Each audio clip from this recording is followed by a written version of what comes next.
everyone, my name is Sarah the Rainbow Hearted Witch, and today I'm going to do something a little different. My husband and I have been going to the ninth house in Tucson for their tarot salon. Those are the third Fridays. They do so many cool things. They do like astrology get-togethers, they do witch get-together, they do, it's called a book coven monthly meeting, that's second Sundays. So I was really looking forward to that. I RSVP'd to go a second Sunday. I don't remember when. I think it was probably August. I emailed the facilitator and she let me know that they were reading Love Medicine. And I was actually excited because I've had this on my bookshelf since probably 2008, 2009. I think my parents brought this book out with them when they brought out all the rest of my books and everything.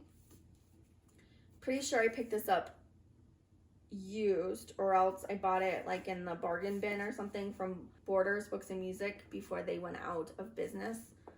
So it's been sitting in my to read on my TBR for a long time. So when I saw that it was going to be this, I was like, oh cool, I don't have to buy a book. I have that book, let me read it. So I had about 2 weeks before the second Sunday, and this book is pretty long. Let's see, I'll just tell you because this is like a PS one, so there's extra. So the actual book is 367 pages. I do not know why this book is so hyped up. I am now very, very, very cautious if anything too hyped up. I think that if they need to hype it up, there's a reason for that. And it's probably just not something I'm going to enjoy. I should have known better because the back, let's see, Christian Science Monitor on the back of the book says lyrical and funny, mystical and down to earth, love, medicine, and trances. Now, this is a winner of the National Book Critics Circle Award. I don't know what year. I think this book came out originally in like 1990 or something. Let me look.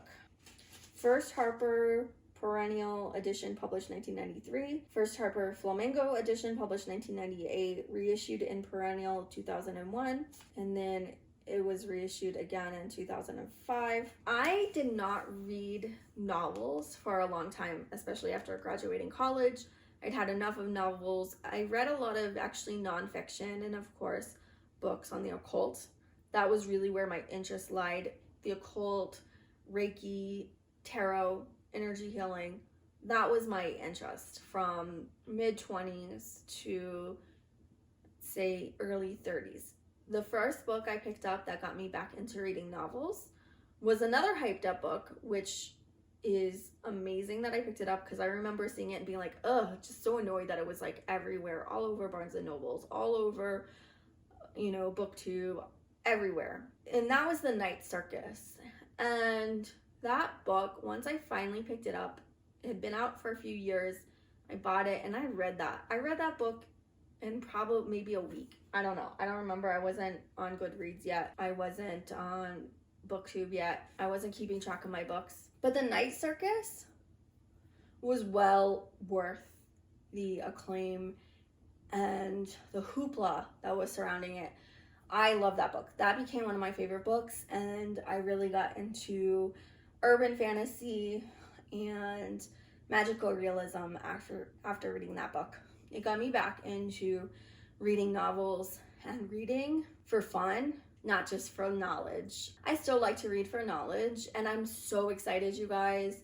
Erin Morgenstein is coming out with a tarot deck of The Night Circus in November of this year, and I'm so excited. I'm so excited. I love the book. I love the world building. That was a lyrical book, but done right. You tell me a lyrical and saga, I should have known better. I do not like family drama books. I want to read to have fun and to escape. This book, like I swear a lot of these books that win, it's because it talks about incest, rape, infidelity, just how gross the family unit is, okay? I feel like if you write about the secrets that go on in people's families, you're going to win an award. And that's just the way, for whatever reason, the world works. I have my theories. Maybe I'll get into it. You know what? I'm going to get into it. I think because we have the Bible and all of that is in the Bible, incest, rape, infidelity, sex, drugs, and rock and roll. I mean, literally, the Bible is full of misogyny and really like the disgustingness of humanity that, yeah, you know, and everyone reads that book, right? And indoctrinated by it, at least in the Western world. And so you're going to have stories like this. You're going to have TV shows that depict that. We're just replaying the same stories over and over and over again. And I think it's time for new stories I think it's just time that we heal as a society, as a country, as a civilization, where we do not find interest or entertainment in rape or incest or infidelity. I think it's time to put those stories to bed. Let's bury them 9 feet under, okay, you guys? Like, I'm kind of over it. And of course, we write what we know. So, you know, I kind of guess which character Louise was in this book. I don't know her, so I don't know how much is her and her family and what she took from like other people's stories and put in here. But it's not an entertaining read. It's not an entertaining read. And I wouldn't say that there's any love medicine in this. Let me read you my review that I wrote on Goodreads. I wrote, I am 70 pages in and I'm bored. I do not like books like this. When lyrical is used to describe a book, I should steer clear, as it means it's poetic and wordy. I prefer my books more in the action and fantasy realm. I'm not interested in reading about people's dysfunctional lives and families. I read to escape my own dysfunction. I am 70 pages in and all I have witnessed is physical abuse that no one seems to bat an eye at, which they didn't. One of the sons was beating his girlfriend and no one went to intervene. Yeah, I'm not okay with that. Let's see. It's all very normal and accepted. This book needs a trigger warning. Physical and emotional spousal abuse, religious abuse, alcoholism, sexual assault. I'm not sure where the love comes in, as I haven't seen any love shown yet in the pages. The family and dialogue are mundane and exactly what families talk about when they get together. It is all very tedious and boring. Hunting, fishing, family secrets, abuse. This is not a book to read to escape, but a portrait of reality, sadness, rage, anger, and hurt. These are the themes of the book. I'm going to try to read to page 100 and see if it gets better.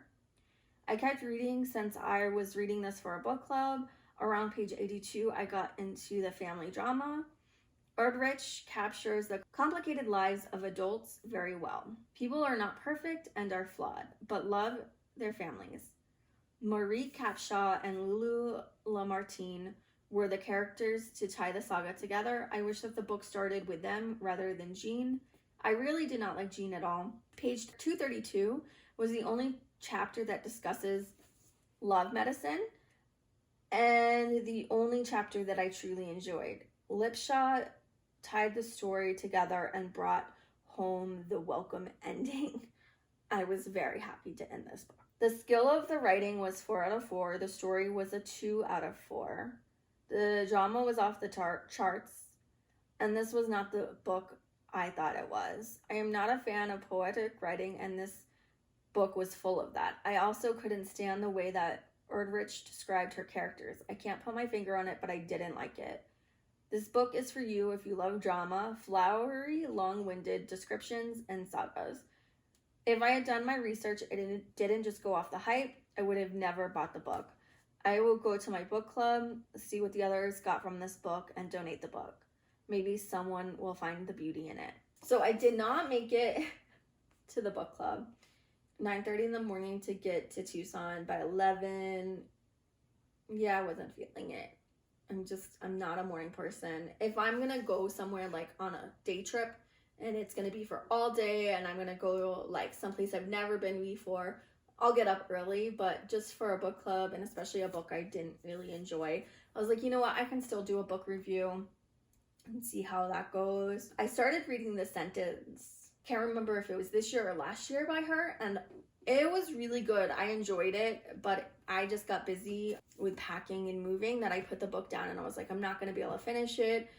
I do want to pick that up. The Sentence, I was like drawn in. It was really, really good. I don't like dysfunction, and I don't like family saga drama, and I don't. So if you like all of those things, if you like reading about rape and incest and infidelity and dysfunction, read this book. But I don't know why this book it was kind of like, it feels like it was like all over like spiritual people's read list, and you know, it was in this book club, and I'm just over these stories. I'm just over this, and I understand that people's families are like this, and I understand that people come from dysfunction and abuse, and especially religious abuse towards, you know, the Native Americans was like really, really bad, and this book captures that. So in that way, it's good. It gets, you know, that across. My thing is, why is the Christian Science Monitor reviewing this book? I mean, it does not. Granted, one of the main characters is very Catholic, and even though she suffered abuse at a nun's hand, she was still a very devoted Catholic. I guess that just shows the disconnect from your soul, or this book highlights, I guess, the dysfunction of our society, and it really, you can't just push it under. And I know that you have to shine a light on situations to change situations. You have to bring it to the surface. So in that sense, this book is good. It highlights, you know, the abuse that some of the Native Americans experienced at the hands of the Catholic Church. It discusses the abuse that they withstood from each other and from society.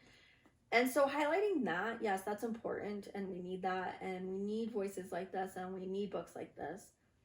I understand that in that context. But overall, as a general, like, as society, I'm just tired. My soul is weary, and I don't want to read about those things anymore. I mean, I know I can try to wish those horrible negative experiences away, and they won't. And it's almost like, okay, well, if we could have healthy discussions around sexuality, then maybe rape wouldn't be such a thing. I love how consent is taught now to students, and how we're teaching bodily autonomy to children. You know, with my generation and before, children were told you have to hug people even if they didn't want to. You didn't have bodily autonomy. You didn't have agency as a child. You did what you were told. So I see changes for the good. It's just very slow. And I guess I'm just a typical middle-aged woman who's just tired over it. I just want to snap my fingers and have it be all rainbows and sunshine all the time. And I know that can't be. But since we create the world that we live in, I personally just choose not to read books like this. So I'm very proud of myself that I got through the book. I guess I did get some things out of it. It wasn't the book I was expecting. I was expecting to hear more about actual like Native spiritual beliefs and practices, and I didn't get that. What we got was a saga, which that's fine. Some people really like family sagas and lyrical, flowery prose. I can't stand it. It's so boring to me, but that's okay. Anyway, it concludes my book review of this book. Since I got through the full 367 pages, I gave it a 2 out of 5 stars. I give 2 stars ratings to books I can somehow soldier through.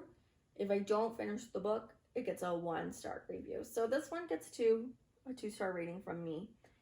Wasn't the best, wasn't the worst, but I did not enjoy it. Have you guys read a book recently that you powered through and then you were like, what did I just read? Or any books that were like super hyped up that you just couldn't get behind? Leave a comment down below. All right, thanks guys. See you next time. Bye. Hey everyone, thank you so much for watching my video. I had so much fun uploading it. I upload videos every Tuesday and Thursday. Check them out. I also have a Buy Me a Coffee if you would like to support this channel monetarily. So the links are down below, and I will see you all next week. Bye guys.